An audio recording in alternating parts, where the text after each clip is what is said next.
Before we do illustration 21, I would like to actually give a case and let's actually see what will the conclusion be in such a case, because illustration number 21 is slightly similar to what the example that I'm actually going to mention. All right, let us say there are convertible preference shares that have been issued. All right, let's say A Limited has issued convertible preference shares to B Limited. All right, so A Limited is basically the issuing company and it has issued convertible preference shares. Now, I'm saying that these preference shares are going to be converted based on the fair value. All right, based on the fair value, this will be fair value of the equity share. Obviously, this will be converted based on the fair value of equity share. What does that mean? Let us say B Limited would have paid rupees 100. All right, depending on the fair value of the equity share on the date of conversion, the conversion ratio will keep changing. Let us say in case one, if the fair value is of equity share is, let us say, rupees 10. All right. If the fair value of of equity share is rupees 10, then the conversion ratio is going to be rupees 100 divided by rupees 10, which is 10 is to 1. If the fair value is rupees, let us say 20, the conversion ratio will actually be 5 is to 1. 100 divided by 20, which is 5 is to 1. If the fair value is, let us say, rupees 1, it's going to be 100 is to 1. If let us say the fair value is zero point 0.5, the conversion ratio will be 200 is to 1. Similarly, if let us say I increase the fair value, if the fair value is actually equal to 100, if the fair value of equity share is equal to 100, then the conversion ratio is actually 1 is to 1. All right. So what is happening is, depending on the fluctuation in the fair value of the equity share, there is wild fluctuation in the conversion ratio also. All right. So B Limited is actually having a doubt with regards to how many shares that it will receive. All right. There can be a scenario where it receives only one equity share for every preference share. There can also be a scenario where it is receiving 200 equity shares for each preference share.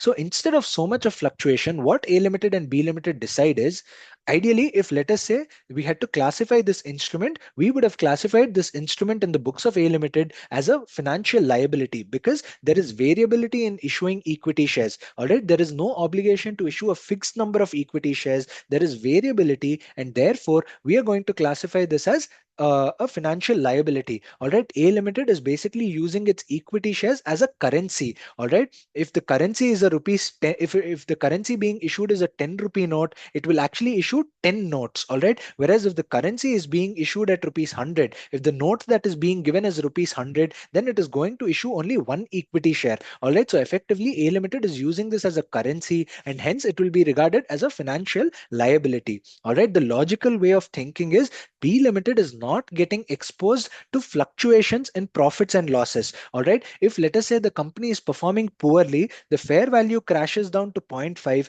B Limited is getting compensated by a higher number of equity shares. All right, so B Limited is not absorbing the variability in the net assets. It's not absorbing the variability, and hence, from a B Limited standpoint of view, it's not holding equity shares. It's actually holding a debt. All right, it's as good as holding a debt, because it's ultimately receiving rupees 100. It's ultimately receiving rupees 100 in its pocket. All right, so therefore, it's being going to be classified as a debt from A Limited's point of view. It's going to be classified as a liability from A Limited's point of view. Let us say I'm adding more facts to the question. All right, we saw that the conversion ratio is wildly fluctuating. So what they say is, yes, the conversion ratio will be determined based on the fair value of the equity share. The conversion ratio will be determined based on the fair value of equity share. But if we are going to have a lower limit and an upper limit on the conversion ratio, all right, we will be actually having a lower limit and the upper limit. What we are saying is, A Limited, we will calculate the conversion ratio based on the fair value of the equity share.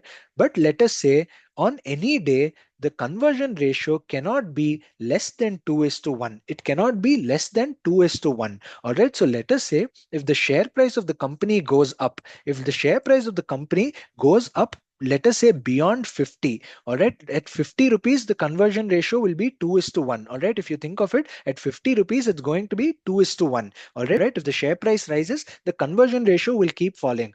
What has been decided in the agreement is, irrespective of what it is, based on this formula, a B Limited will receive a minimum of two equity shares for every 1 preference shares. All right, so there is a lower limit on the conversion ratio, which means that even if, let's say, the share price goes beyond 50 rupees, the conversion ratio is going to be fixed at 2 is to 1. All right, so if the share price is 100, ideally the formula says that the conversion ratio should be 1 is to 1, but we are actually going to give 2 shares for every equity share. There is a lower limit. All right, it cannot fall below this lower limit. Similarly, there's an upper limit also. We decide, let's say, the upper limit to be 100 is to 1. All right, what we are saying is A Limited will not issue more than 100 equity shares for each preference share. All right, so let us say if the share price falls to zero point 0.5, ideally, as per our formula, we are supposed to actually issue 200 shares, but we will be restricting it to 100 shares. All right, we are going to restrict it to 100 equity shares. We will not issue anything more than 100 equity shares. So if the share price falls below 1, we are not going to compensate B Limited beyond issuing 100 equity shares. All right, let us say if the share price is zero point 0.8 also, still we will issue 100 shares. If the share price is zero point 0.5, still we will issue 100 shares. Share price is zero point 0.2, still we are going to issue zero point 0.5, we are going to issue 100 shares only. All right, so there is a lower limit on the conversion ratio and there's a higher limit, upper limit. All right, but in between this range, there is going to be variability. In between this range, there's going to be variability. For example, if the share price is 20, then the conversion ratio will be 5 is to 1. And since that conversion ratio of 5 is to 1 is lying in this range, we are okay. We will actually go ahead and issue 5 equity shares. So there is variability in the range. All right, although I've taken a range over here, the range is too wide. Like I'm calling it wide because 2 is to 1 and 100 is to 1 are quite far apart. All right, ideally maybe this could have been 10 is to 1, but that's fine. So the range is quite wide over here. In this range, if there is going to be variability, but there is a fixed lower limit and a fixed upper limit. It cannot go below this and it cannot go above this. Is this instrument going to be classified as equity or liability is the question. The question is whether having a lower limit or an upper limit. All right, so if you think of it, below, if the share price goes below 1 rupee, the obligation to issue is a fixed obligation. We will continue to issue only 100 equity shares. Similarly, if the share price actually goes above 50, we are actually having a fixed obligation to issue 2 equity shares for every preference shares. So there is a fixed obligation at 2 is to 1 and 100 is to 1, but between them there is variability. And if I have to classify this, I will actually continue to classify this as a liability only because there is an element of variability. Yes, there is a fixed nature at 2 is to 1 and 100 is to 1, but because in this range there is variability, since there is a variability, I will be classifying this as a financial liability and not as an equity instrument. All right. So even if there is a lower limit and an upper limit, we are actually going to continue to classify the instrument as a financial liability as long as there is any amount, any sort of a variability that is coming into the picture. All right. Illustration number 21 is similar to this. It's not exactly like it. It does not explicitly give a lower limit and an upper limit, but it is somewhat similar to this. And I thought it's worth actually discussing this scenario before we actually look at illustration number 21. Now let's look at illustration number 21. On 1st January 2021, NG Limited subscribes to convertible preference shares of AG Limited at rupees 100 per preference share. All right, so AG is the issuer and NG is basically the holder of the preference shares. All right, so AG has issued one preference share at rupees 100 each. On a fully diluted basis, NG is entitled to 30% stake in AG Limited. The preference shares are convertible at fair value. All right, so obviously if they're convertible at fair value, it means that there is an element of variability involved. All right, so AG Limited does not have an obligation to issue a fixed number of equity shares. It has an obligation to issue a variable number of equity shares, and therefore ideally it would have been classified as a financial liability. However, there's more information given in the question. Let us actually see that information and also see whether our conclusion of liability versus equity remains the same. The preference shares are convertible at fair value subject to NG Limited stake not going below 15% and not going above 40%. All right, what they're basically saying is if let us say the share price falls significantly, if the share price falls significantly, conversion ratio will actually go up. All right. Hypothetically, let us say if the share, in our example that we had taken before illustration 21, if the share price was falling down to 1 rupee or to zero point 0.5, the conversion ratio was zooming to 100 is to 1 and 200 is to 1, which means that NG Limited is going to receive more number of equity shares. As a result of receiving more number of equity shares, obviously NG Limited's ownership percentage is actually going to increase. All right, NG Limited's ownership percentage in the company is going to increase. What the terms of the instrument is saying is, we will not actually abruptly allow any conversion ratio. The conversion ratio will be restricted in such a way that the ownership does not go beyond 40 percentage. All right. After conversion, the ownership cannot go beyond 40 percentage. That is what is actually going to be taken care of using the conversion ratio. All right. So for instance, let us say if the company has got, if AG Limited has got 60,000 equity shares, if AG Limited has got currently 60,000 equity shares, then NG Limited cannot receive more than 40,000 equity shares, because if it receives anything more than 40,000 equity shares, all right, let me probably jot the facts down. Let us say AG Limited currently has 60,000 equity shares. It has currently 60,000 equity shares. And let us actually assume that we have actually issued 10,000 preference shares. AG has issued 10,000 preference shares to NG Limited. Now, if you think of it, the question says that NG Limited's ownership cannot go beyond 40 percentage. It cannot go beyond 40 percentage. What that basically means is NG Limited cannot hold more than 40,000 shares. NG Limited cannot hold more than 40,000 shares. Reason being, cannot hold greater than 40,000 shares, because if NG Limited is holding 40,000 shares, it means that NG's ownership percentage will be 40,000 divided by 1 lakh. How did I get 1 lakh? AG already has got 60,000 shares. AG is now going to issue additional 40,000 shares to NG. Therefore, NG's ownership is going to be 40 percentage. It cannot have anything more than 40,000. AG Limited cannot issue more than 40,000 equity shares to NG Limited. Therefore, in other words, the conversion ratio cannot be more than 4 is to 1. All right, it cannot have a conversion ratio of more than 4 is to 1. Okay, so there is an upper limit on the conversion ratio as 4 is to 1. All right.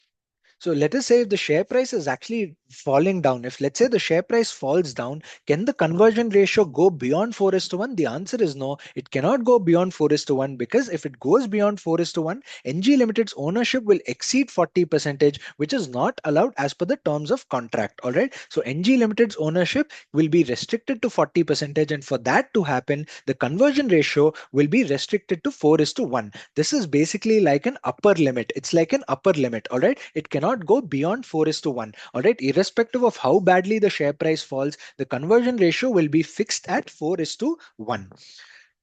Now, the question also states that NG Limited stake cannot go below 15 percentage as well. All right. It cannot go above 40, and it also cannot fall below 15 percentage. All right. What the question is basically stating is, let us say if the share price performs exceedingly well, if the share price is actually performing exceedingly well, and we actually arrive at a conversion ratio of, let's say, 1 is to 1. We are arriving at a conversion ratio of, let us say, 1 is to 1. The share price is, let us say, rupees 100 on the date of conversion. On the date of conversion, if the fair value of the share is 100, then the conversion ratio is going to be equal to 1 is to 1. If the conversion ratio is 1 is to 1, then these preference shares, NG Limited is actually going to receive 10,000 equity shares. Because the conversion ratio is 1 is to 1, NG Limited will actually receive 10,000 equity shares. So NG's ownership percentage, if you think of it, will be 10,000 upon 70,000. All right, it is receiving 10,000 equity shares. The total number of equity shares will actually be 70,000. It currently has 60,000,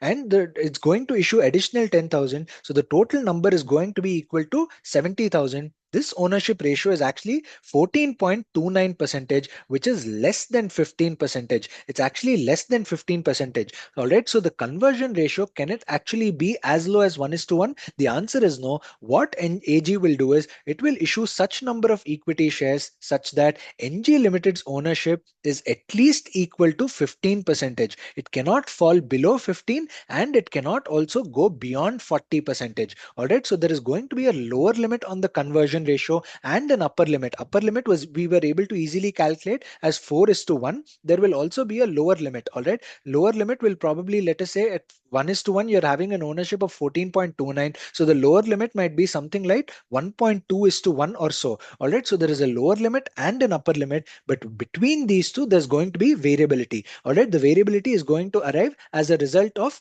the change in fair value of the equity share. As the equity share's fair value changes, the conversion ratio will change, but it cannot go beyond 4 is to 1 and it cannot fall below 1.2 is to 1. All right. Between these two limits, there is going to be variability. The question is, examine the nature of the instrument. It's now exactly the same as what we saw before illustration 21. There is a fixed ratio, there's a fixed lower limit and an upper limit, but in between, given that there is variability, we will still actually consider it as issue an obligation to issue variable number of equity shares, and this will be classified as a liability. It will not be classified as equity just because a lower limit and an upper limit is actually present. All right. Although there is a presence of lower limit and upper limit, yes, beyond the conversion ratio obviously cannot go beyond 4 is to 1. If it starts going beyond 4 is to 1, the obligation to issue will be only for 4 equity shares. Same way, it cannot go below 1.2 is to 1. The obligation will be restricted to issuing 1.2 equity shares for each preference share. But because there is variability in between these two limits, we will classify this as a financial liability and not as equity. With that, we are done with illustration number 21. The only difference was the limits over here were given more in terms of voting percentage or ownership percentage and not explicitly given as lower limit and upper limit. All right. So that was with regards to illustration number 21.